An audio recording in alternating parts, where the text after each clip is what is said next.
สวัสดีจ้าสวัสดีท่านผู้ชมทุกท่านนี่เป็นผลการออกรางวัลหวยฮานอ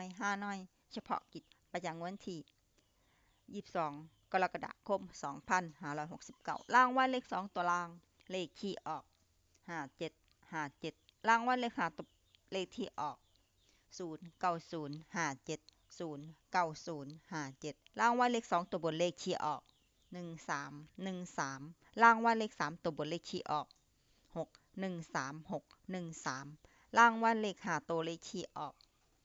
82613นี่ก็เป็นผลออกรางวัลหวยฮานอยเฉพาะกิจประจำวันที่